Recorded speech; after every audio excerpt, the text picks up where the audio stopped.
ಸರಿ ಶಾಸ್ತ್ರಿಗಳೇ, ಈ ದಿನ ಪಿತೃದೇವತೆಗಳ ಆರಾಧನೆಯ ಮಹತ್ವವನ್ನು ತಿಳಿಸ್ಕೊಟ್ರಿ. ಈಗ ಸಂದೇಶಗಳನ್ನು ನೋಡೋಣ. ಮೊದಲಿಗೆ ಐಶ್ವರ್ಯ ಅವರು ಬೆಳಗಾವಿಯಿಂದ ಸಂದೇಶವನ್ನು ಕಳಿಸಿದ್ದಾರೆ. ಅವರ ಹುಟ್ಟಿದ ದಿನಾಂಕ 1/6/2003, ಸಮಯ 1 ಗಂಟೆ ಮಧ್ಯರಾತ್ರಿ. ಅವರ ಪ್ರಶ್ನೆ, ಸ್ವಂತ ಮನೆ ಯಾವಾಗ ಆಗಬಹುದು ತಿಳಿಸ್ಕೊಡಿ ಅಂತ ಕೇಳಿದ್ದಾರೆ ಶಾಸ್ತ್ರಿಗಳು. ಐಶ್ವರ್ಯ ಅವರ ಪ್ರಶ್ನೆ, ಅದು ಮನೆ ಯಾವಾಗ ಆಗುತ್ತೆ ಅಂತ ಕೇಳಿದ್ದಾರೆ. ಜಾತಕ ನೋಡೋಣ. ನೋಡಿ, ತಮ್ಮದು ಕುಂಭಲಗ್ನವಾಗಿದೆ. ಲಗ್ನದಿಂದ ಚತುರ್ಥಾಧಿಪತಿ ಶುಕ್ರ ನಿಮ್ಮ ಜಾತಕದಲ್ಲಿ. ನೋಡಿ, ಈಗ ಶುಕ್ರನ ಕಾಲವೇ ನಡೀತಾ ಇದೆ. ಹೀಗಾಗಿ ಪ್ರಯತ್ನ ಪಟ್ಟರೆ ಪ್ರಯತ್ನಕ್ಕೆ ಫಲ ಸಿಗುತ್ತೆ, ಸಂಶಯ ಬೇಡ. ಅಲ್ಲಿ ಶಾಸ್ತ್ರದಲ್ಲಿ ಒಂದು ಮಾತಿದೆ, ಏನು, ಬಂಧೂಪಕಾರಂ ಕೃಷಿಕರ್ಮ ಸಿದ್ಧಿಂ ಸ್ತ್ರೀ ಸಂಗಮಂ ವಾಹನ ಲಾಭಮೇತಿ ಕ್ಷೇತ್ರಗೃಹಂ ನೂತನಮರ್ಥ ಸಿದ್ಧಿಂ ಸ್ಥಾನ ಪ್ರಶಸ್ತಂ ಸುಖೇಶದಾಯೇ. ಸುಖೇಶದಾಯೇ ಅವನ ಕಾಲದಲ್ಲಿ, ದಶಾಭುಕ್ತಿ ಕಾಲಗಳಲ್ಲಿ, ಯಾರ್ದು ಸುಖಾಧಿಪತಿದು, ಯಾರು ನಿಮ್ಮ ಜಾತಕದಲ್ಲಿ ಸುಖಾಧಿಪತಿ? ಶುಕ್ರ. ಅವನ ಸಮಯದಲ್ಲಿ ಇದೆಲ್ಲ ಆಗುತ್ತಂತೆ, ಬಂಧೋಪಕಾರ ಆಗುತ್ತಂತೆ, ಕೃಷಿ ಕ್ಷೇತ್ರ ಸಿದ್ಧಿ ಇದೆಲ್ಲ ಉಂಟಾಗುತ್ತೆ ಅಂತ. ಹೀಗಾಗಿ ನೀವು ಮನೆ ಬಗ್ಗೆ ಕೇಳಿದ್ದೀರಾ. ಈಗ ಚೆನ್ನಾಗಿದೆ, ಶುಕ್ರನಿಗೆ ಈಗ ಮೌಢ್ಯನಾಗಿದ್ದಾನೆ. ಅಮ್ಮನವ್ರಿಗೊಂದು ಪ್ರಾರ್ಥನೆ ಮಾಡಿಕೊಂಡು ಪ್ರಾರಂಭ ಮಾಡಿ, ಒಳ್ಳೆಯದಾಗಲಿ ತಮಗೆ. ಸರಿ ಶಾಸ್ತ್ರಿಗಳೇ, ಇನ್ನು ವಸಂತ್ ಕುಮಾರ್ ಅವರು ಮಂಡ್ಯದಿಂದ ಸಂದೇಶವನ್ನು ಕಳಿಸಿದ್ದಾರೆ. ಅವರ ಹುಟ್ಟಿದ ದಿನಾಂಕ 3/6/1991, ಸಮಯ 7 ಗಂಟೆ 25 ನಿಮಿಷ ಬೆಳಗ್ಗೆ. ಅವರ ಪ್ರಶ್ನೆ, ಮದುವೆ ಬಗ್ಗೆ ತಿಳಿಸಿ ಅಂತ ಕೇಳಿದ್ದಾರೆ ಶಾಸ್ತ್ರಿಗಳು. ವಸಂತ್ ಕುಮಾರ್ ಅವರ ಪ್ರಶ್ನೆ ವಿವಾಹದ ಬಗ್ಗೆ ಕೇಳಿದ್ದಾರೆ ಪ್ರಶ್ನೆ ಅಲ್ವಾ? ಜಾತಕ ನೋಡೋಣ. ನೋಡಿ, ತಮ್ಮ ಜಾತಕ ಗಮನಿಸಿದ್ರೆ ಇದು ಮಿಥುನ ಲಗ್ನ. ಲಗ್ನದಿಂದ ಸಪ್ತಮಾಧಿಪತಿ ಗುರು ನಿಮ್ಮ ಜಾತಕದಲ್ಲಿ ತುಂಬ ಚೆನ್ನಾಗಿದ್ದಾನೆ. ಈಗ ಪ್ರಸ್ತುತ ಗುರು ದಶೆಯಲ್ಲಿ ತಮಗೆ ಬುಧನ ಕಾಲ ನಡೀತಾ ಇದೆ. ಲಗ್ನಾಧಿಪತಿ ಕಾಲ ತುಂಬ ಚೆನ್ನಾಗಿದೆ. ಈಗ ಪ್ರಯತ್ನ ಮಾಡಿ. ಆದರೆ ಸಪ್ತಮದಲ್ಲಿ ಒಂದು ಪಾಪಗ್ರಹ ಇದೆ, ರಾಹು. ಕಲತ್ರಭೇ ಪಾಪಯುತೇಥ ದೃಷ್ಟೇ ಕಲತ್ರಹ ನಿಮ್ಮಂಥ ಒಂದು ಸೂತ್ರ ಇದೆ. ಕಲತ್ರ ಸ್ಥಾನದಲ್ಲಿ, ಅಂದರೆ ವಿವಾಹ ಸ್ಥಾನದಲ್ಲಿ ಪಾಪಗ್ರಹ ಇದ್ದರೆ ಅದಕ್ಕೆ ಶಾಂತಿ ಮಾಡಿಸ್ಬೇಕು ಅಂತ. ಹಾಗಾಗಿ ರಾಹು ಹಾಗೂ ಕುಜ 2 ಗ್ರಹ ಶಾಂತಿ ಮಾಡಿಸಿ ಪ್ರಯತ್ನ ಮುಂದುವರಿಸಿ, ಅನುಕೂಲ ಆಗುತ್ತೆ, ಒಳ್ಳೆಯದಾಗಲಿ.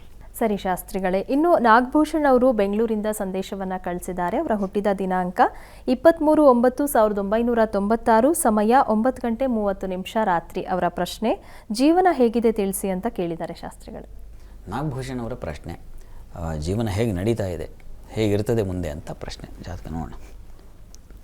ಇನ್ನು ಈಗ ಪ್ರಾರಂಭವಾಗ್ತಾ ಇದೆ ಜೀವನ ನಿಮಗೆ. ವಸ್ತುತಃ ನಿಮ್ಮದು ವೃಷಭ ಲಗ್ನ. ಲಗ್ನದಿಂದ ಕರ್ಮಾಧಿಪತಿ ಲಾಭದಲ್ಲಿದ್ದಾನೆ, ಚೆನ್ನಾಗಿದೆ, ಒಳ್ಳೆಯ ಲಕ್ಷಣ ಇದು. ಈಗ ನಿಮಗೆ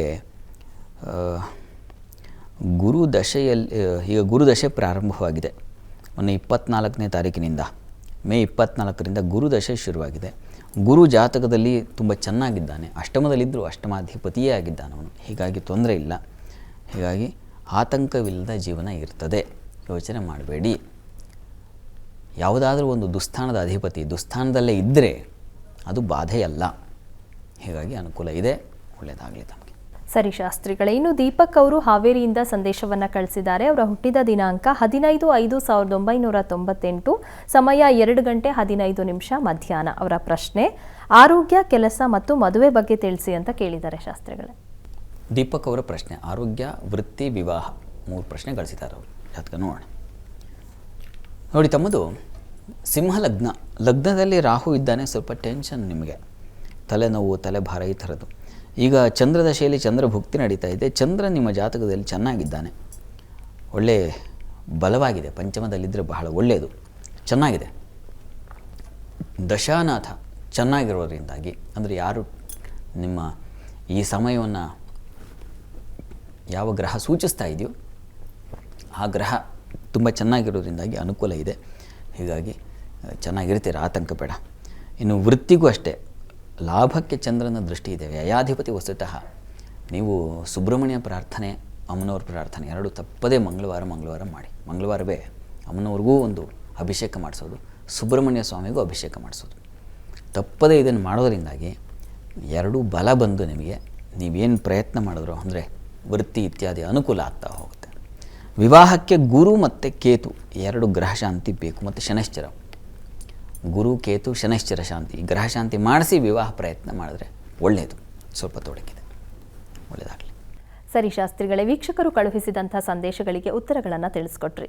ಇನ್ನು ವೀಕ್ಷಕರೇ, ನೀವು ಸಹ ಕಾರ್ಯಕ್ರಮಕ್ಕೆ ಸಂದೇಶವನ್ನು ಕಳುಹಿಸಬೇಕು ಅಂತ ಅಂದ್ಕೊಳ್ತಾ ಇದ್ರೆ ನಿಮ್ಮ ಟಿವಿ ಸ್ಕ್ರೀನ್ ಮೇಲೆ ಬರ್ತಾ ಇರುವಂಥ ನಂಬರ್ಗೆ ಯಾರ ಬಗ್ಗೆ ಕೇಳಬೇಕು ಅಂತ ಇದ್ದೀರಾ ಅವರ ಹುಟ್ಟಿದ ದಿನಾಂಕ, ಸಮಯ ಮತ್ತು ಪ್ರಶ್ನೆಯನ್ನ ಸ್ಪಷ್ಟವಾಗಿ ವಾಟ್ಸಪ್ ಮೂಲಕ ಕಳುಹಿಸಿ ಕೊಡಬೇಕಾಗತ್ತೆ. ಮುಂದಿನ ಹಂತದಲ್ಲಿ 12 ರಾಶಿಗಳ ಫಲಾಫಲ ಹೇಗಿದೆ ಅಂತ ನೋಡೋಣ. ಈಗ ಕಾರ್ಯಕ್ರಮದಲ್ಲಿ ಪುಟ್ಟದೊಂದು ವಿರಾಮ.